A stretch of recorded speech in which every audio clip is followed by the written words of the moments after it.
Bismillahirrahmanirrahim. Assalamualaikum warahmatullahi wabarakatuh. Alhamdulillah alladzi arsala rasulahu bil huda wa dinil haq liyudhhirahu 'ala dini kullih wa kafa billahi syahida. Asyhadu an la ilaha illallah wa asyhadu anna Muhammadan abduhu wa rasuluh. Sallallahu ala nabiyyina Muhammadin wa ala alihi wa ashabihi ajma'in. Amma ba'd.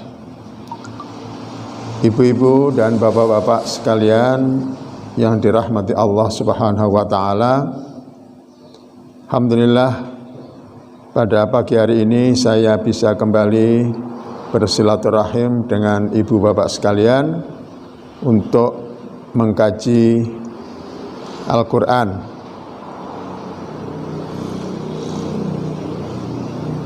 Memang apa yang terjadi dengan COVID-19 ya pada tahun ini sudah memporak-porandakan kehidupan umat manusia di seluruh dunia. Tapi saya yakin bahwa apapun yang terjadi di dunia ini, kita umat Islam tidak akan rela kalau itu sampai merusak atau memporak-porandakan pilar-pilar kehidupan yang dibangun dan diajarkan kepada kita semua oleh agama Islam. Dua pilar itu yang saya maksud adalah hablum minallah dan hablun minan nas. Hablum minallah itu utamanya adalah ibadah, sholat, zikir, doa, baca Al-Quran. Saya kira COVID-19 tidak mungkin bisa meruntuhkan pilar hablum minallah ini, karena kita umat Islam bagaimanapun keadaannya, bahkan justru dalam suasana musibah seperti ini kita bertambah kuat beribadah, kita bertambah kuat zikir, doa, dan juga membaca Al-Quran ya. Karena dianjurkan untuk di rumah, mudah-mudahan di rumah tidak cuma bengong aja, tapi justru kesempatan kita untuk membangun kebiasaan beribadah sebanyak-banyaknya dengan keluarga kita di rumah ya. Mungkin khatam Qur'annya tambah ya Pak, Ibu ya, mudah-mudahan ya. Pilar kedua adalah hablum minan nas ya, hablun minan nas. Hablum minan nas ini silaturahim, bekerja ya, infak. Nah, itu semua adalah hablum minan nas, dan itu juga COVID-19 tidak akan meruntuhkan pilar itu, karena justru dengan keadaan ini kita bertambah kuat silaturahimnya, meskipun tidak berkunjung tapi tetap silaturahim ya, melalui media sosial. Bahkan solidaritas atau kepedulian sosial di masa seperti sekarang ini justru saya lihat bertambah kuat di antara kita umat Islam ya. Saling membantu ya, menanyakan keadaan saudaranya, keadaan tetangganya, bahkan juga bantuan-bantuan yang diberikan kepada saudara-saudara kita yang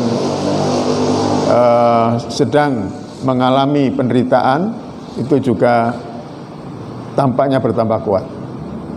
Yang tidak kalah penting adalah bahwa kita sekarang banyak saling membeli, saling menjual, saling membeli di antara kita ya.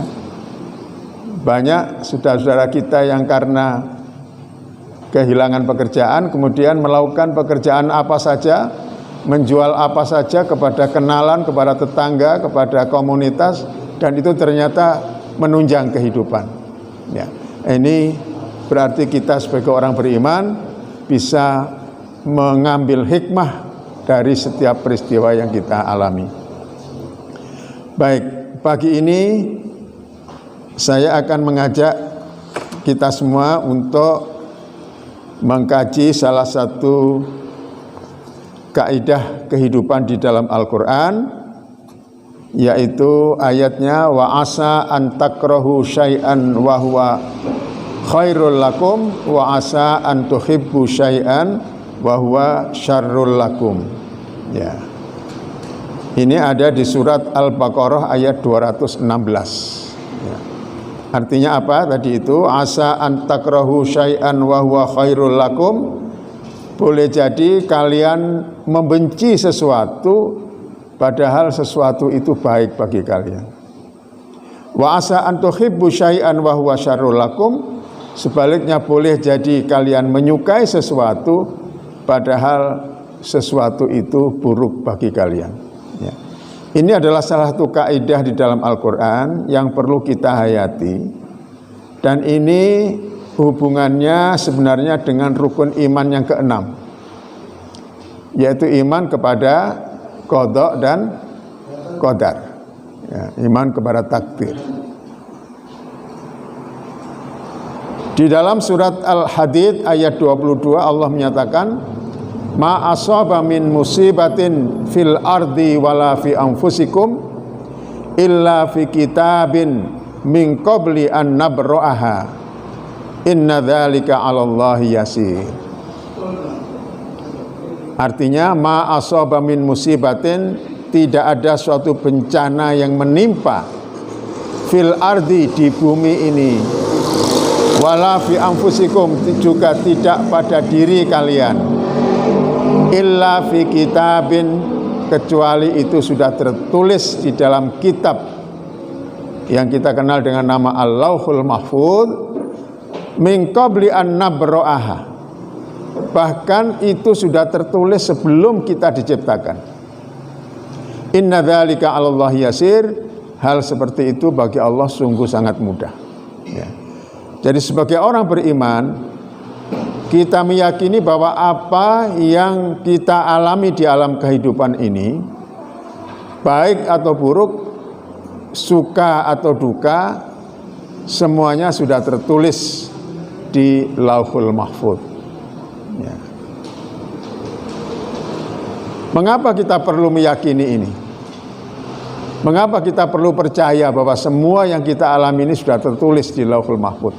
Artinya Allah sudah tahu, Allah mengizinkan itu terjadi, ya. Itu pengertian kita imani takdir itu adalah bahwa Allah sudah tahu dan Allah mengizinkan itu terjadi. Ya, bukan Allah menentukan, karena tidak setiap takdir itu Allah yang menentukan. Manusia juga punya pilihan. Ya. Nah, kita perlu mengimani bahwa segala yang kita alami di dunia ini sudah ditulis oleh Allah, sudah diketahui oleh Allah dan diizinkan terjadi oleh Allah. Ya, alasannya disebutkan dalam ayat berikutnya, ayat 23. Ya. Tadi ayat 22 yang menjelaskan bahwa semua yang terjadi itu sudah tertulis. Tujuannya kita beriman supaya likai la ta'sau ala ma fatakum wala tafrahu bima atakum wallahu la yuhibbu kulla mukhtalin fakhur. Supaya kalian itu enggak terlalu sedih terhadap apa yang luput dari kalian. Ada peluang, aduh kita enggak bisa mengambil peluang itu. Jangan bersedih, jangan berduka berlebihan. Ya. Kita berusaha, gagal, jangan bersedih, jangan berduka.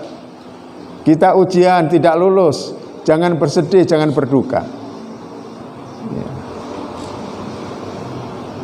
Karena memang itu sudah tertulis begitu di Lauhul Mahfuz. Ya. Bukan berarti kemudian kita pasrah terus putus asa, ya wis. Nah, bukan. Jadi itu sikap dasar ketika kita ditimpa oleh sesuatu yang tidak menyenangkan, kita supaya tidak terlalu bersedih, berduka, berlebihan. Kita harus bangkit, harus ada yang kita lakukan. Yang kedua, wala tafrahu bima atakum, supaya kamu jangan terlalu bergembira kalau mendapat kenikmatan. Lulus ujian, wah, terus hura-hura, pawai, ya, apalagi itu, minum-minuman keras bagian, ya, karena bergembira, atau mencoret-coret bajunya dengan cat, itu euforia. Terpilih menjadi pejabat, wah, euforia, dibungkus dengan kata syukuran, terus melakukan hal-hal yang berlebihan. Itu semua termasuk di dalam wala tafrahu bima atakum. Jangan terlalu berlebihan, euforia istilahnya, ketika kita memperoleh kenikmatan. Wallahu la yuhibbu kulla mukhtalin fakhur. Allah itu tidak suka, Allah itu benci, ya, kepada orang-orang yang sombong setelah menang, sombong setelah lulus, sombong setelah berhasil, ya, fakhurun, dan tidak suka kepada orang yang membanggakan diri sendiri. Ya, jadi saya ulangi, tujuan kita mengimani takdir, baik itu menyenangkan atau menyusahkan, supaya kita tidak kecewa berlebihan ketika kita tidak memperoleh apa yang kita inginkan, dan supaya kita tidak terlalu bergembira ketika kita mendapatkan apa yang menjadi idaman atau keinginan kita. Nah, itu artinya apa? Berarti kita harus bersikap wasat, bersikap tengah-tengah. Bergembira boleh tapi tidak berlebihan, bersedih boleh tapi juga tidak berlebihan. Karena kalau sedih berlebihan, stres, depresi, putus asa. Bergembira berlebihan akhirnya melebihi batas, ya, euforia, ya. Tidak ingat bahwa apa yang didapatkannya itu semata-mata adalah atas rahmat dari Allah, bukan dari kehebatan diri sendiri. Nah, ini sikap dasarnya. Nah, untuk memperkuat itu, ya, maka Allah menurunkan kaidah tadi. Boleh jadi yang kamu suka itu tidak baik bagimu. Kamu ikut persaingan, kalah, tentu kamu tidak suka. Tapi jangan berpikir bahwa kekalahanmu itu pasti buruk bagimu. Boleh jadi kekalahanmu dalam persaingan itu akan menjadi sesuatu yang baik bagimu. Sebaliknya kamu yang menang dalam persaingan, jangan dikira bahwa itu mesti membawa kebaikan untukmu. Boleh jadi kemenanganmu itu menjadi pintu dari penderitaanmu. Ya. Banyak orang yang menang pemilihan di dalam pemilihan kepala daerah, pada akhirnya jabatannya itu membawa dia kemana? Ke penjara. Ya toh? Jadi kemenangan itu bisa membawa kepada penderitaan. Sementara yang kalah, kemudian dia legowo, iya, gak pada aku gak jadi bupati. Masih banyak, ya, pintu-pintu untuk mencari rezeki, masih banyak pintu untuk mengabdi. Maka dia kemudian melakukan hal-hal yang positif. Yang kalah menjadi baik, yang menang menjadi buruk. Itulah kehidupan. Itu contoh. Ya, kita masing-masing tentu punya keinginan, punya kemauan, tapi sekali lagi kita harus ingat, tidak setiap keberhasilan kita mencapai suatu keinginan itu pasti baik, dan tidak setiap kegagalan itu pasti buruk. Ya, sikap yang kita ambil adalah tengah-tengah. Oke. Kembali kepada Al-Quran, kaidah tadi disebutkan 2 kali dalam Al-Quran. Yang pertama adalah dalam kaitannya dengan perintah untuk berjihad, ya, perintah untuk perang. Kutiba alaikumul qital wa huwa kurhun lakum. Kepada kalian semua, wahai orang beriman, diwajibkan untuk terjun ke medan perang. Dan itu sesuatu yang kamu benci, kamu tidak suka. Benar nggak? Dulu sampai sekarang ya begitu. Kalau kita diajak perang, ya tentu kita tidak suka itu. Karena takut apa nanti terluka, ya, takut mati, dan seterusnya kan. Ya. Yang ikut ke Jakarta itu cuma Pak Manan aja. Naik sepeda motor Jakarta ya. Mengapa kok dikatakan oleh Allah belum tentu perang yang kamu tidak suka itu akan membawa keburukan bagimu? Pertama, dalam perang itu mungkin terluka, tapi mungkin juga tidak. Dalam perang itu mungkin mati, tapi mungkin juga tidak. Bahkan kalau mati dalam perang itu namanya mati syahid, kebaikan yang luar biasa. Sementara kalau tidak berangkat perang, di rumah saja, apa mesti tidak mati?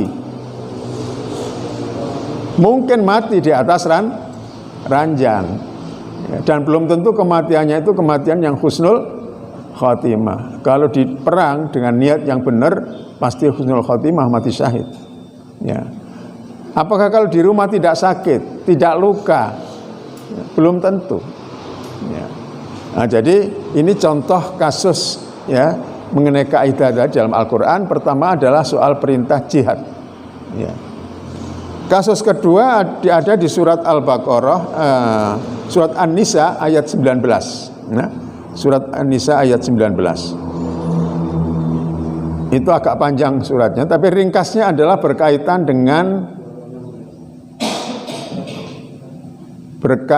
dengan penyikapan anak kepada ibu tirinya. Ya. Di dalam tradisi Arab jahiliyah, kalau seorang suami itu punya katakanlah 2, 3 atau 4 istri misalnya ya. Nah, kemudian punya anak-anak. Ketika sang suami ini meninggal, ya, maka istri-istrinya tadi boleh diwarisi oleh anak pertamanya, ya. Selain yang ibu kandungnya loh ya. Jadi yang ibu tiri itu diwarisi oleh anak laki-lakinya yang pertama. Setelah anak pertama nggak mau, yang kedua, ketiga dan seterusnya. Yang dimaksud dengan diwarisi ya seperti harta. Pokoknya ini menjadi hak dari anak pertama. Dia boleh diperlakukan kemudian sebagai istrinya tanpa harus bayar mahar. Ya. Nah, ini tradisi Arab jahiliyah yang kemudian diharamkan oleh Islam. Tidak boleh. Lalu Islam mengajarkan atau memberikan tuntunan kepada para anak itu supaya tetap menghargai para ibu tiri yang sudah ditinggalkan oleh orang tuanya tadi. Ya. Kemudian Allah mengatakan, mungkin kamu tidak suka kepada mereka. Kan umumnya orang nggak suka sama ibu tiri ya. Kata Allah, mungkin kalian tidak suka dengan mereka. Tapi, nah ini tadi ayatnya. Asa an takrahu syai'an wa yaj'alullahu lakum khairan katsira. Kamu tidak suka kepada ibu tirimu. Tapi kalau kamu memperlakukan dengan baik, memperlakukan dia dengan baik, maka boleh jadi Allah akan memberikan kebaikan yang sangat banyak kepada kalian. Nah ini. Jadi kalau yang pertama tadi soal jihad, ya, yang kedua ini adalah soal hubungan antar manusia. Yang pertama tadi ibadah, gitu ya, jihad. Yang kedua ini adalah soal perasaan, ya, soal perasaan dalam hubungan antar manusia. Nah di sini Allah memberikan satu tuntunan kepada kita, baik dalam masalah agama, baik masalah dunia, baik masalah yang sifatnya fisik, perang tadi itu, maupun yang sifatnya itu perasaan. Itu semua kita harus menggunakan kaidah tadi. Boleh jadi yang kamu suka itu buruk bagimu, sebaliknya boleh jadi yang kamu tidak suka itu baik bagimu. Ya. Ini yang kita baca di dalam Al-Quran, contoh-contoh mengenai kaidah tersebut. Kalau kita kembali kepada Al-Quran, tapi dari sisi sejarah, ya. Dari sejarah kita melihat misalnya kisahnya Nabi Musa. Fir'aun membuat satu dekrit keputusan, ya katakanlah perpu kalau sekarang ini, yaitu semua anak Bani Israel yang lahir sejak diumumkannya dekret itu harus dibunuh. Ya, mengapa? Karena menurut para penasihatnya, ya, terutama para penasihat spiritualnya, ya, mereka mengatakan ini nanti akan ada anak yang lahir pada tahun ini yang nanti akan menjadi musuhnya Fir'aun dan akan menjatuhkan Fir'aun. Nah, maka Fir'aun memutuskan tahun ini semua anak dari Bani Israel yang lahir harus dibunuh. Ya. Termasuk yang lahir pada tahun itu adalah bayi Musa. Ibunya ini bingung ini. Ini kalau saya tunjuk, ini diketahui oleh bala tentara Fir'aun pasti dibunuh Musa ini. Maka kemudian ibunya Musa ini tentu atas ilham dari Allah mengambil sikap meletakkan si bayinya itu di kotak dan kemudian dihanyutkan di sungai Nil. Bayangkan perasaan ibu itu bagaimana waktu itu. Ya. Tentu barangkali tidak ada harapan untuk keselamatan anaknya. Tapi daripada dibunuh, disembelih oleh tentara Fir'aun, lebih baik dia hanyutkan. Ya.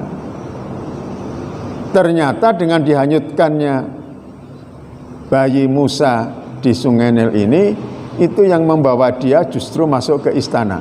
Kan begitu ya. Ditemukan oleh istri Fir'aun dan kemudian sang istri ini minta dengan sangat kepada Fir'aun supaya jangan dibunuh bayi ini untuk kita jadikan anak kita. Nah, itulah cara Allah memberikan yang terbaik untuk sesuatu yang barangkali sangat tidak disenangi, tidak sukai ya, oleh sang ibu. Dan akhirnya selamatlah Musa. Dan bagaimana cara Allah mempertemukan kembali Musa dengan ibunya? Bayi Musa ini dibuat nangis terus, nangis tidak berhenti, diberi susu nggak mau, ya, dicarikan perempuan untuk menyusui dia tidak mau, terus menangis. Akhirnya ada saran dari seseorang pembantu, coba itu ada ibu, ya, ada perempuan ya, yang baik, yang soleh, ya, cobalah ya, dipanggil dia untuk menyusui. Dan ternyata itu adalah ibunya Musa sendiri. Dan disusui oleh ibunya, didekap, diam dia sudah. Nah, kemudian itulah dia hidup juga tetap di bawah dekapan sang ibu. Nah, ini cara Allah ya, untuk membuktikan bahwa apa yang kita tidak suka boleh jadi akan membawa kebaikan. Contoh lain adalah Nabi Yusuf misalnya. Bagaimana Nabi Yusuf itu disia-siakan oleh kakak-kakaknya yang 12 orang itu. Ya, kakak-kakaknya yang 12 orang itu. Sampai kemudian dibuang ke sumur. Bayangkan apa yang diderita oleh Nabi Yakub sang bapak. Anaknya dikatakan dimakan oleh serigala. Ya, dibawakan bajunya yang dilumuri darah palsu. Nah, tapi Nabi Yakub tidak pernah putus asa, tetap punya harapan bahwa Yusuf itu akan bisa diselamatkan. Nah, kemudian diambil anak angkat oleh seorang pembesar Mesir. Tapi karena Yusuf ini gantengnya seperti malaikat, maka istri dari pembesar tadi kepincut, gitu ya, terpesona. Akhirnya digoda. Yusuf tidak mau, akhirnya dijebloskan di penjara. Bayangkan, dimasukkan ke sumur, setelah itu masukkan ke penjara. Tapi justru inilah proses Nabi Yusuf kemudian menjadi pembesar di Mesir yang mengurus masalah pangan, masalah pertanian, masalah ekonomi. Ya. Dan itu pula yang kemudian menjadi sebab saudara-saudaranya datang kepada dia untuk minta jatah BLT bantuan langsung tunai gitu ya, berupa beras dan sebagainya. Dan itu pula jalan yang untuk mempertemukan Nabi Yusuf dengan adiknya Bunyamin dan ayahnya yaitu Nabi Yakub. Ceritanya cukup panjang dan indah. Nah, tapi ini adalah contoh-contoh bagaimana kaidah tadi itu sudah terbukti di dalam sejarah. Ya. Di zaman Nabi ada seorang perempuan namanya Ummu Salamah. Ya. Suaminya meninggal di perang Uhud kalau saya tidak salah. Dia sedih tentu saja, tapi dia menerima keadaan itu. Dia mengamalkan Al-Quran bahwa kalau kamu ditimpa musibah harus sabar, dan orang sabar itu adalah yang mengucapkan apa? Inna lillahi wa inna ilaihi raji'un. Kemudian dia mengucapkan doa yang diajarkan oleh Rasulullah melalui para sahabat. Ya, dia diberitahu berdoalah, ya Allahumma ajirni fi musibati wakhluf li khairan minhu. Ya Allah, berikanlah kepadaku pahala untuk musibah yang aku terima ini, dan berilah aku ganti yang lebih baik. Ini doa dari Rasulullah begitu, berilah aku ganti yang lebih baik.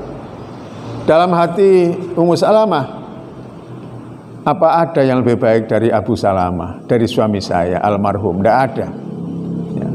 Tapi karena ini doa diajar Rasulullah, ya dia baca.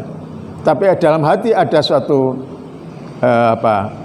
pandangan bahwa tidak ada yang melebihi Abu Salamah, ya, laki-laki manapun pada waktu itu. Tapi apa yang terjadi? Ternyata betul-betul dengan doa tadi Ummu Salamah mendapat pengganti suami yang lebih baik. Karena dia kemudian diambil istri oleh Rasulullah Shallallahu Alaihi Wasallam. Nah, ini adalah contoh-contoh dari sejarah baik dalam Al-Quran maupun dalam kehidupan Rasulullah Sallallahu Alaihi Wasallam. Ya. Di dalam kehidupan nyata, pernah enggak ibu bapak mengalami kira-kira? Pernah ya? Coba kalau diingat-ingat rasanya pernah gitu ya. Saya ambil contoh ini. Sebutkan di dalam uraian ayat ini. Ada orang yang sedih dan kecewa karena tidak bisa memperoleh apa yang disukainya. Tidak lulus ujian, gagal dalam usaha, kalah dalam persaingan. Seperti tadi contohkan tadi itu ya. Tapi justru kegagalan itu menjadi pintu kesuksesan hidupnya.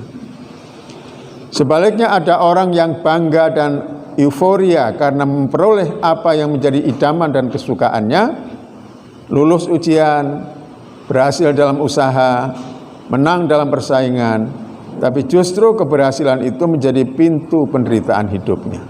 Ya. Ini adalah contoh-contoh nyata dalam kehidupan. Ada kisah nyata, ada orang yang mau pergi ke luar negeri, di bandara dia ketiduran. Dia baru terbangun setelah pesawatnya apa? Berangkat. Wah, dia kecewa, sedih, bahkan marah juga kepada dirinya sendiri, kenapa tadi tertidur ya. Tapi dia tidak sadar bahwa justru itu merupakan sesuatu yang baik bagi dia. Kenapa? Karena sejam kemudian dia mendengar berita bahwa pesawat yang sebenarnya mau dinaiki itu ternyata mengalami apa? Kecelakaan, jatuh. Ya. Nah, ini contoh ya. Ada orang yang ujian PNS atau sekarang ASN namanya, berkali-kali nggak lulus. Ya. Kalau orang yang tidak memegangi kaidah tadi, dia akan putus asa. Ya, kemudian malas kerja. Ya, karena yang dipikirkan itu hanya menjadi pegawai negeri. Ya, kalau nggak jadi pegawai negeri, sepertinya nggak bisa hidup. Ya. Tapi karena orang ini tadi memegangi kaidah, saya tidak lulus jadi pegawai negeri ini bukan sesuatu yang buruk. Mungkin Allah memang menyiapkan untuk saya sesuatu yang lebih baik. Kalau gitu saya sudah tidak akan mikirkan jadi pegawai negeri. Saya akan wira swasta. Saya akan berusaha. Maka dia kemudian melakukan usaha. Dan ternyata sukses. gajinya berlipat dibanding dengan gaji pegawai negeri, pendapatannya jauh lebih besar. Nah, jadi kita jangan terpaku pada sesuatu untuk kehidupan kita, untuk kebahagiaan kita, untuk kesuksesan kita. Ya. Dunia ini sangat luas, berbagai kemungkinan terbuka. Ya. Jadi jangan gantungkan angan-angan kita, harapan kita, pikiran kita hanya kepada sesuatu. Juga jangan kepada seseorang. Ya. Jangan gantungkan pikiran kita hanya kepada seseorang. Mungkin kita dikecewakan dengan seseorang yang kita anggap baik, kita anggap hebat, kita anggap akan membantu kita, kita anggap dia akan menjadi penolong kita. Tapi ternyata yang kita harapkan itu sia-sia. Jangan putus asa dan jangan hanya gantungkan diri kita kepada seseorang. Sekali lagi, masih banyak kemungkinan-kemungkinan baik yang kita bisa raih, ya, karena Allah sudah menjanjikan kepada kita orang beriman bahwa Allah akan memberikan jalan keluar dari setiap kesulitan yang kita hadapi. Ya, Allah menyatakan dalam surat At-Tolaq, ya, waman yattaqillaha yaj'al lahu makhrajan wa yarzuqhu min haitsu la yahtasib. Barang siapa yang beriman dan bertakwa kepada Allah, maka Allah akan memberikan jalan keluar kepadanya dari setiap kesulitan yang dia hadapi dan akan memberikan rezeki yang tidak dia sangka-sangka, ya, memberikan rezeki yang tidak diduga-duga. Ya. Nah, inilah saya kira Bapak Ibu sekalian kaidah yang kita ambil dari Al-Quran. Saya ulangi, asa an takrahu syai'an wa huwa khairul lakum. Ya, boleh jadi kalian tidak menyukai sesuatu padahal itu baik bagimu. Sebaliknya, wa asa an tuhibbu syai'an wa huwa syarrul lakum. Boleh jadi kalian menyukai sesuatu padahal itu buruk bagi kalian. Dengan kata lain, apa yang kita suka mungkin buruk bagi kita, apa yang kita benci mungkin baik bagi kita. Oleh karena itu dalam menyikapi sesuatu jangan terlalu berlebihan. Ya. Kalau mencintai sesuatu, cintai sekedarnya. Kalau membenci seseorang, sesuatu, bencilah sekedarnya. Jangan berlebihan. Ya. Kata Imam Ali radhiyallahu an, ya, beliau mengatakan bahwa mencintai sesuatu itu harus sekedarnya. Ya. Ahbib habibaka haunamma. Cintailah apa yang kamu cintai atau siapa yang kamu cintai itu haunanma, secukupnya saja, sekedarnya saja. Asaan takro asaan yakuna baghitoka yaumama. Karena boleh jadi yang sekarang kamu sukai, yang sekarang kamu cintai itu menjadi orang yang nanti kamu benci, yang nanti akan menjadi musuhmu. Ya. Maka cintailah sesuatu itu sekedarnya. Sebaliknya, kalau kita membenci sesuatu juga bencilah sekedarnya. Ya. Abghid baghidoka haunamma. Bencilah orang yang kamu benci itu sekedarnya saja. Asa ayyakuna habibaka yaumama. Siapa tahu justru orang yang sekarang kamu benci itu nanti menjadi kekasihmu. Ya. Betul ini. Ya. Ada orang yang dulu wah kita tidak suka, tapi setelah kita bergaul kita tahu sebenarnya dia itu orang baik, maka dia kemudian menjadi orang yang kita sukai. Sebaliknya juga bisa demikian. Ya. Nah, ini adalah kenyataan di dalam hidup kita. Maka ridha kepada ketetapan Allah, ini ada beberapa kata mutiara sebagai penutup saya bacakan. Ridha kepada ketetapan Allah adalah kunci ketentraman hati dan kebahagiaan hidup. Ya. Ridha dengan ketentuan Allah, kita dijadikan Allah apa saja, bagaimana saja kita ridha. Ya. Itu yang akan menenteramkan hati kita. Kemudian kalau kita meridhai Allah, maka kita akan diridhai oleh Allah. Banyak orang yang selalu mengatakan ingin ridha Allah, ridha Allah, ridha Allah, selalu kita inginkan. Tapi kita tidak pernah berpikir apakah kita ridho dengan ketentuan Allah untuk kita. Apakah kita ridho dengan keadaan kita sekarang ini sebagai salah satu bentuk dari ketetapan Allah Subhanahu wa taala. Kegagalan dan keberhasilan, kesenangan dan kesusahan adalah ujian hidup dari Allah. Keduanya baik jika disikapi dengan tepat, ya. Kuncinya adalah syukur dan sabar. Hidup ini dinamis, penuh kemungkinan dan ketidakpastian, maka jangan gantungkan pikiranmu, angan-anganmu dan kesuksesan hidupmu hanya pada sesuatu atau pada seseorang, ya. Jangan iri kepada kenikmatan yang kita lihat, ya, diberikan oleh Allah kepadanya, karena kita tidak tahu apa yang akan Allah ambil dari dia. Sebaliknya jangan kita bersedih dengan apa yang hilang dari kita, karena kita tidak tahu apa yang akan Allah berikan kepada kita, ya. Di balik kesedihan itu ada kegembiraan. Inna ma'al usri yusran, inna ba'dal usri yusran. Ya, dalam sebuah hadis qudsi Allah berseru, ya, hambaku, kamu punya mau, tapi aku juga punya mau, kata Allah. Ya. Kita punya mau, tapi Allah punya mau untuk kita. Maka kata Allah, jika kamu ridho kepada apa yang aku mau, maka aku akan berikan kepadamu apa yang kamu mau. Ya.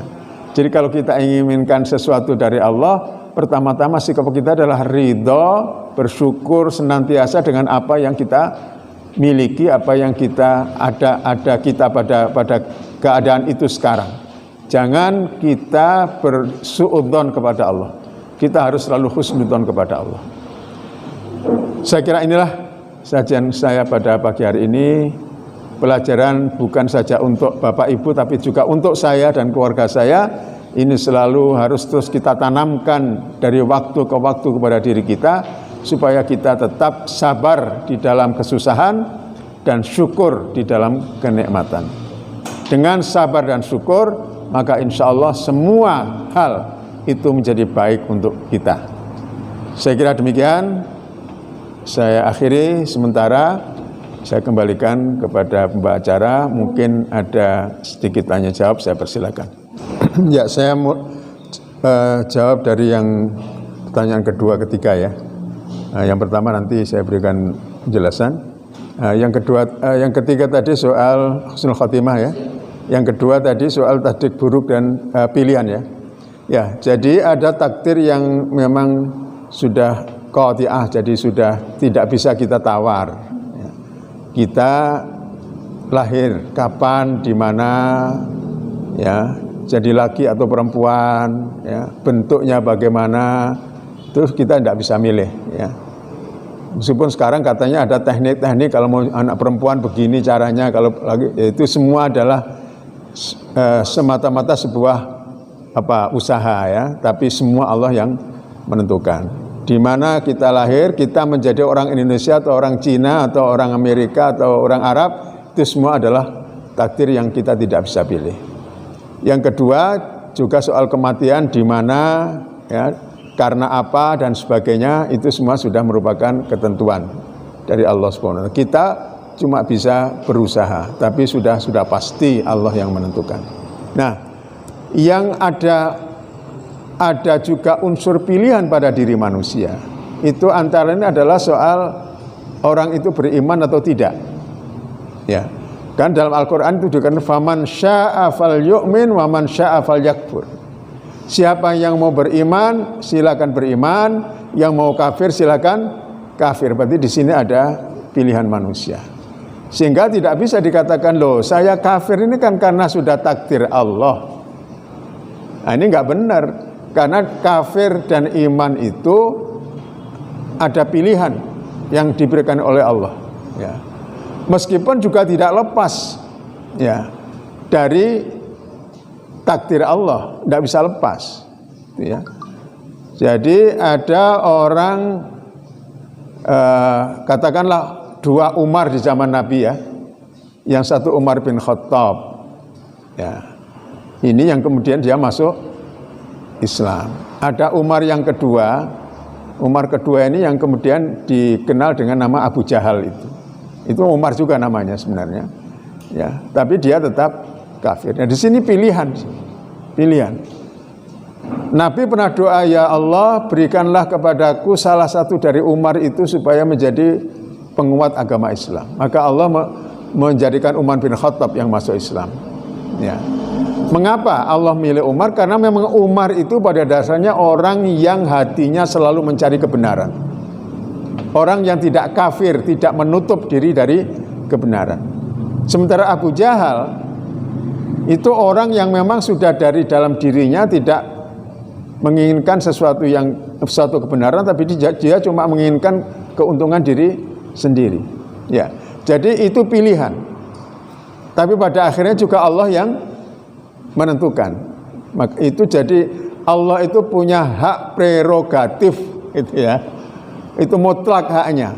Ya. Tapi ada sisi-sisi tertentu yang hak Allah tadi diberikan kepada manusia untuk memilih. Nah, itu termasuk soal iman dan sebagainya. Termasuk misalnya tadi itu, nanti dia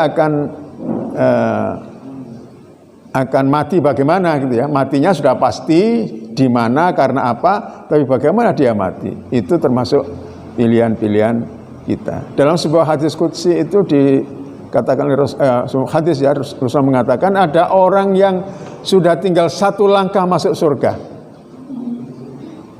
Ya.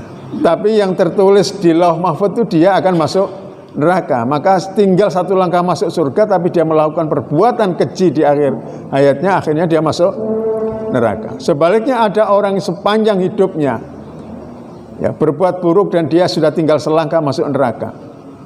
Tapi sudah tertulis di sana bahwa dia itu di akhir hayatnya akan masuk surga, maka justru di akhir hayatnya dia memperoleh kesadaran luar biasa. Ya, misalnya ada orang kafir ya sampai kurang berapa hari atau mungkin berapa bulan, berapa tahun dia masuk Islam. Ya. Maka semua dosanya kan dihapuskan. Maka dia potensial dan kesempatan untuk masuk surga. Sampai ada tetangganya yang rada iri. Enak menawakmu iki. Ya. Pirang puluh tahun kafir saiki arep mlebu swarga gitu. Ndak boleh iri kita. Ndak boleh iri ya. Tapi orang tadi itu ditentukan oleh Allah kemudian menjadi muslim bukan karena Allah ndak adil pada yang lain, tapi dalam dirinya sendiri. Orang itu memang mungkin punya kebaikan-kebaikan. Salah satu yang paling pasti adalah bahwa orang itu meskipun dia jahat, meskipun dia orang kafir, tapi dalam hatinya itu ada keinginan yang kuat untuk mencari kebenaran. Hanya selama ini masih tertutup dia. Nah, itu kira-kira begitu ya. Jadi tapi singkatnya tadi ya, jadi bahwa ada takdir yang memang mutlak, tapi ada takdir yang manusia diberi ya sekian persen untuk melakukan pilihan. Ya. Saya kira termasuk yang ini sudah sekaligus menjawab 1 dan 2 ya. Husnul Khotimah. Saya kira sampai di sini saya akhiri dengan ucapan terima kasih dan mohon maaf atas segala kekurangan. Billahi taufiq wal hidayah. Assalamualaikum warahmatullahi wabarakatuh.